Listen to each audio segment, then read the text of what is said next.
ចានាងខ្ញុំសុកស៊ីណាសូមជម្រាបសួរទៅដល់ញាតិមិត្តបងប្អូននិងក្រុមគ្រួសារទាំងអស់ចា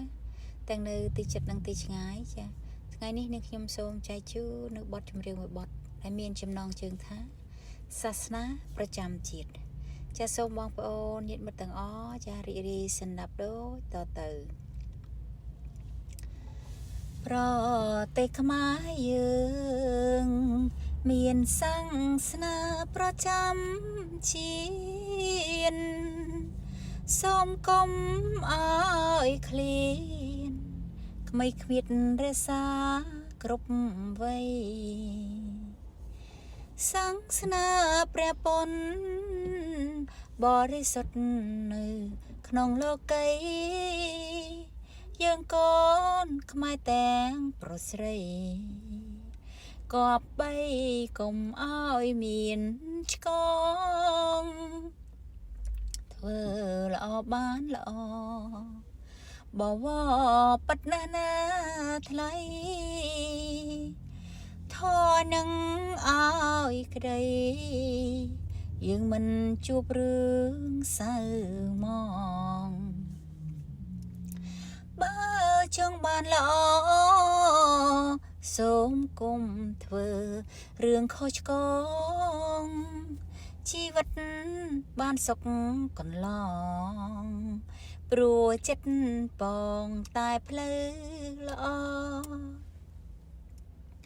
នៅក្នុងលោកីគ្មានអ្វីអាចនៅគង់បានជាតិសាំងគ្រប់ប្រានមិនថា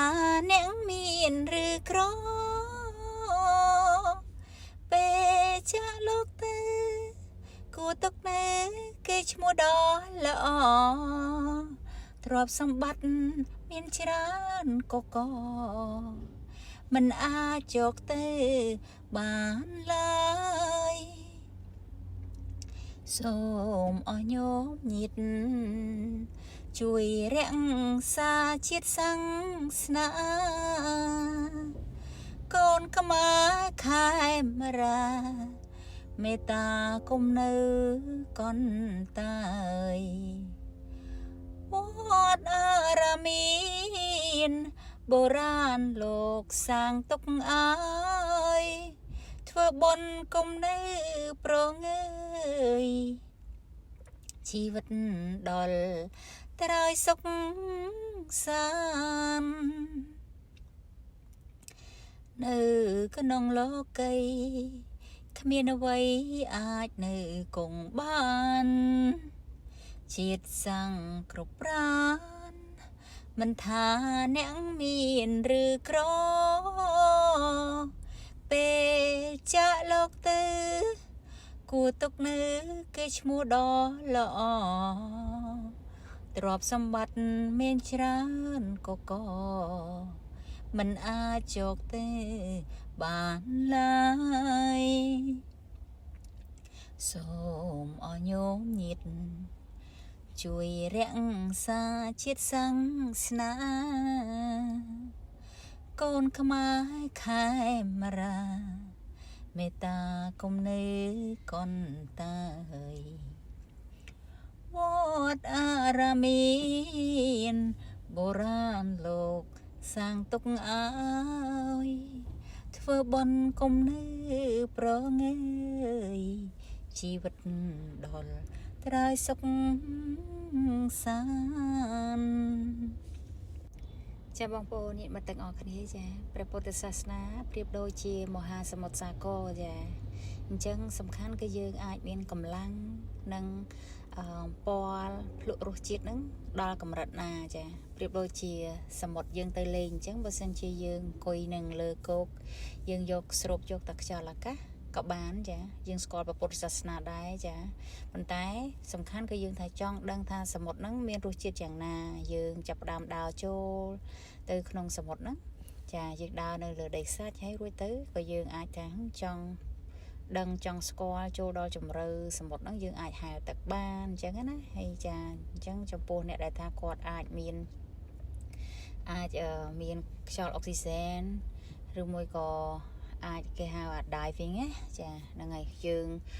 hai chô tới không chùm rư sầm một năng tiết dương khơi như vậy để tha play tiết khơi ca sầm một khơi vậy play năng chrome sầm một năng tiết chả chẳng bài mò cảประพุทธศาสนาយើងក៏ដូចគ្នាដែរចាហ្នឹងហើយចឹងយើងបើសិនជាយើងខិតខំចាសិក្សាស្ដាប់ពិចារណានិងយកមកបដិបត្តិក្នុងជីវិតប្រចាំថ្ងៃយើងចាយើងឃើញឃើញថាមានលទ្ធផលល្អទាំងផ្លូវកាយនិងផ្លូវចិត្តចាអញ្ចឹងយើងទាំងអស់គ្នាជាពុទ្ធសាសនាគឺថាយើងខិតខំទាំងអស់គ្នាដើម្បីជួយខ្លួនឯងចាព្រោះក្នុងโลกនេះអត់មានអ្នកណាមកជួយយើងបានទេចាព្រះសម្មាសម្ពុទ្ធក៏មានពុទ្ធដីកាថាចោលអ្វីចោលបានចាប៉ុន្តែកុំចោលប្រានៅក្នុងវាលវត្តសង្សារព្រោះក្នុងโลกនេះហ្នឹងគឺអត់មានអ្នកណាយិតយងអាត្មាក្រៅពីខ្លួនឯងឡើយអញ្ចឹងយើងកុំចោលខ្លួនឯងចាហើយពុទ្ធសាសនាគឺដូចជាផ្លូវបង្ហាញយើងចាប៉ុន្តែផ្លូវហ្នឹងគឺមានផ្លូវមែនប៉ុន្តែបើសិនជាយើងអត់ដើរទេគឺយើងមិនអាចទៅដល់គោលដៅបានទេចាអញ្ចឹងយើងត្រូវតែខិតខំសិក្សាស្ដាប់ពិចារណានិងយកមកបដិបត្តិក្នុងជីវិតប្រចាំថ្ងៃដើម្បីយើងបានទទួលនៅសេចក្តី